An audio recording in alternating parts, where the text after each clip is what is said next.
মাসাইলে রমজানের পক্ষ থেকে দূর ও কাছে থেকে যারাই দেখতেছেন আপনাদেরকে জানায় আন্তরিক মোবারকবাদ।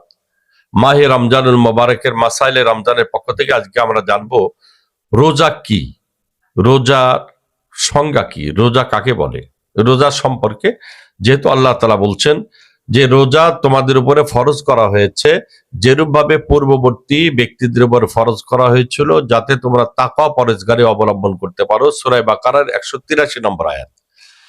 এখন আমাদের জানা দরকার যে মাস-সাওমু ফিল ইসলাম, ইসলামের মধ্যে রোজা কি। রোজা শুধু পানাহার পরিহার করার নাম।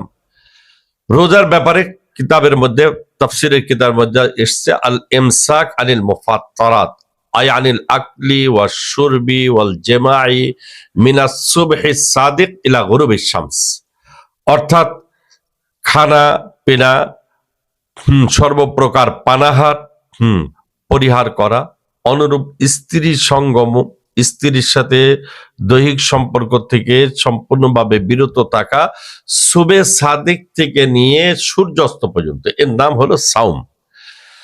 এই সাওমের মধ্যেই সংজ্ঞার মধ্যে বলা হয়েছে আল ইমসাক আনিল মুফাত্তারাত, বিরত থাকা। এই বিরত থাকার অর্থই সর্বপ্রকার নাজায়েজ কার্যকলাপ মানে নাফরমানি থেকেও বিরত থাকা, এর নাম রোজা।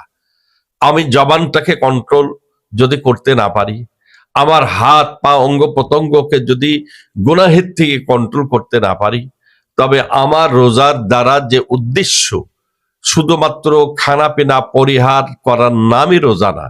এক হাদিসের মধ্যে এসেছে, নবীজি সাল্লাল্লাহু আলাইহি সাল্লাম বলেন, কাম মিন সাইমিন লাইসা লাহু মিন সিয়ামিহি ইল্লা জামা ওয়া কাম মিন কাইমিন লাইসা লাহু মিন কিয়ামিহি